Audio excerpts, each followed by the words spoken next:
Ever wondered why you feel suffocated by some family members and you don't quite know why? Well, you may have been manipulated by them your whole life and not even realized until now. Realizing your own family members have narcissistic tendencies or may even be full-blown narcissists can be a shock.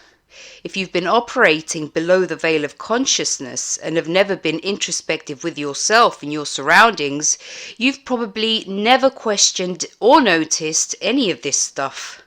The moment you wake up, however, you will start seeing everyone's conscious and unconscious patterns and intentions very, very clearly.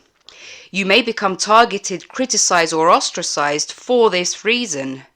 You may even realize your own family have been your handlers all along. In fact, when you become enlightened, all the darkness that surrounds you will come against you.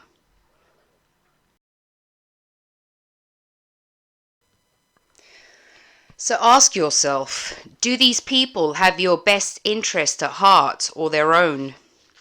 Do you feel you're in some sort of invisible transaction you never signed up for, you never agreed to, and yet you're expected to fulfill?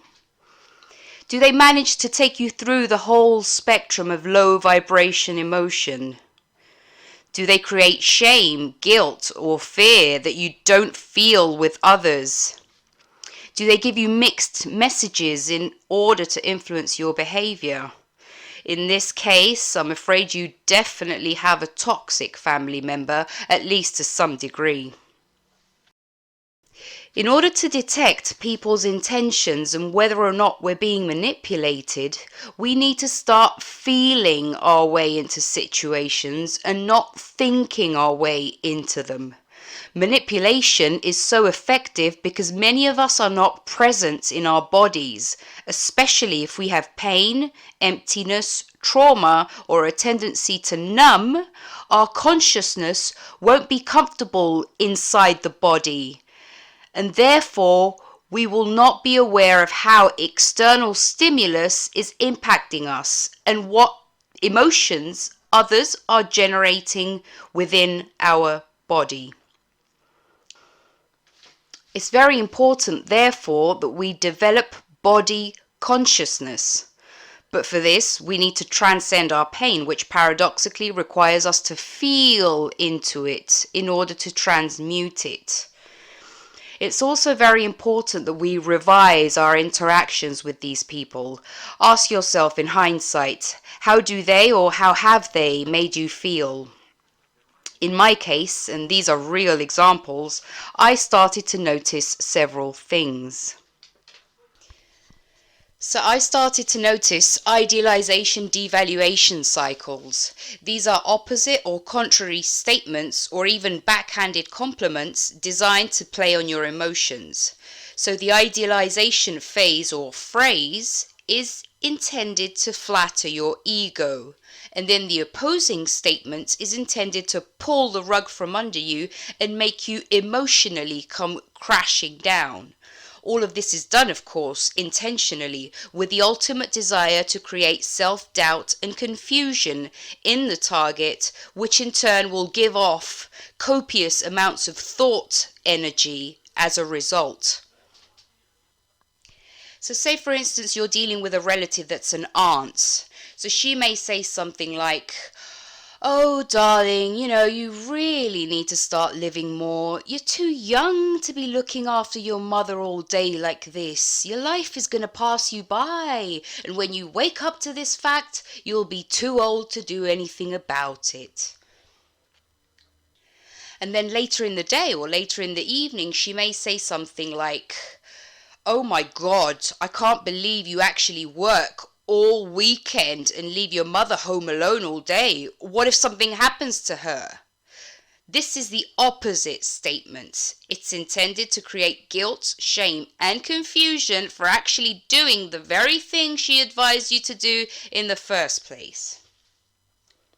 Another example would be the backhanded compliment. So she may say something like, "Oh, how can an angel like you have come in through such a demonic father?" And then later in the day she may say, "You're actually just like your father."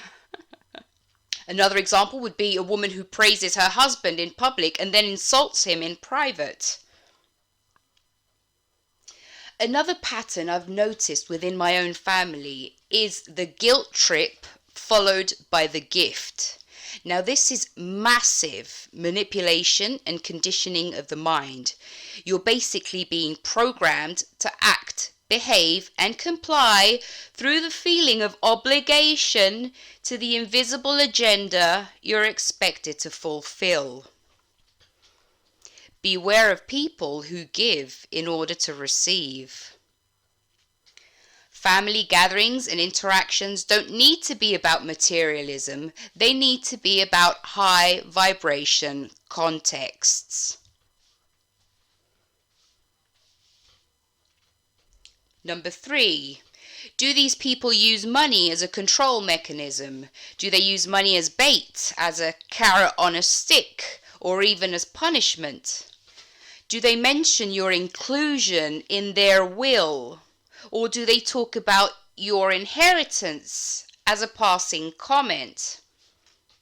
So you may start talking about your business or your work, and they may add something like, "Oh, don't worry, things will really change around for you one day. Wink, wink."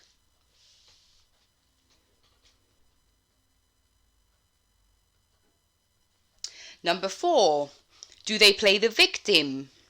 So do they constantly use illness, theirs or their spouse's, to make you feel bad or sorry for them? Do they constantly bring up their illnesses, their shortcomings? Do they exaggerate conditions to induce pity, sympathy, empathy, and attention? Do they switch from one illness to another and then back to the original illness just to keep the conversation on it or draw it back on it?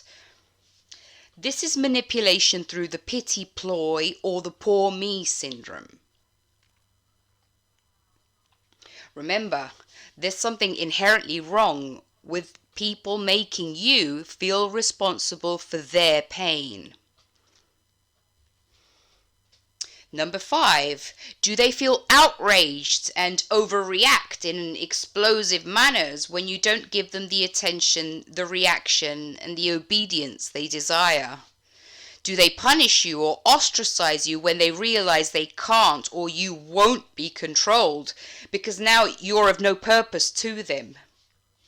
Have they done this to more than one member of the family?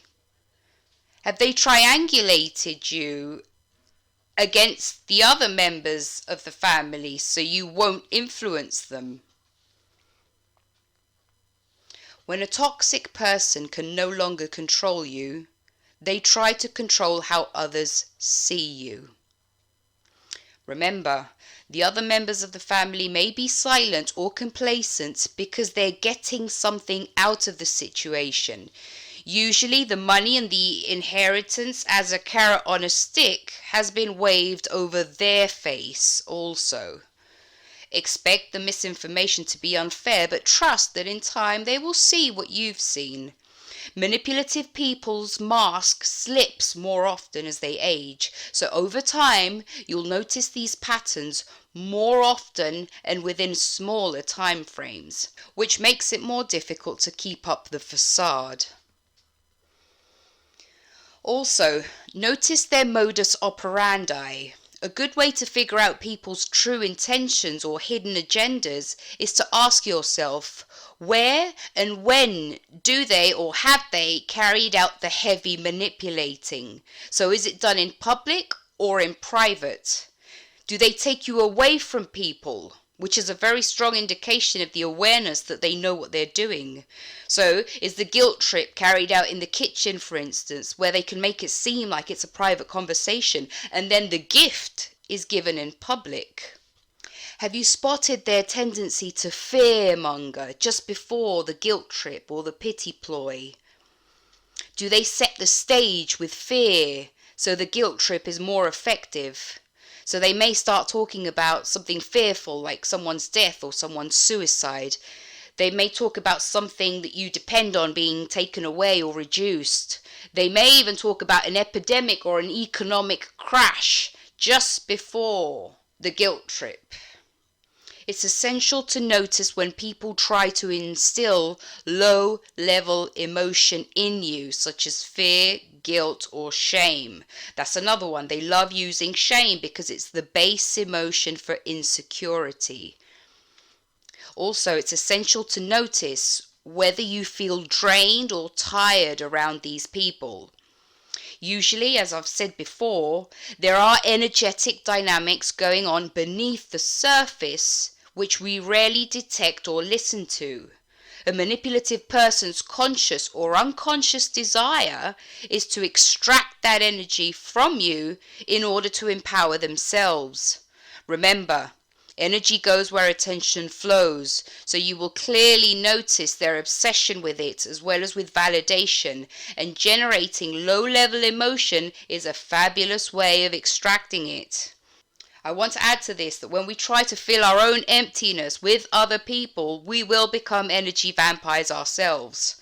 So I highlight the importance of attending and transcending any internal wounds or trauma we may have before coming around people, especially before entering relationships, because only you can heal yourself. Also, notice how manipulative people are always married or with empaths. Darkness very often marries light because real heart-based people are easily influenced and controlled. It's also very common for these spouses to develop illnesses and conditions which they very rarely associate to the stress, the depression, and the draining of the person next to them. Just goes to show that sometimes the people you would take a bullet for are actually the ones behind the gun. Okay, guys, I'll leave it there. Stay healthy, balanced, high vibrational, and wise. Bye for now.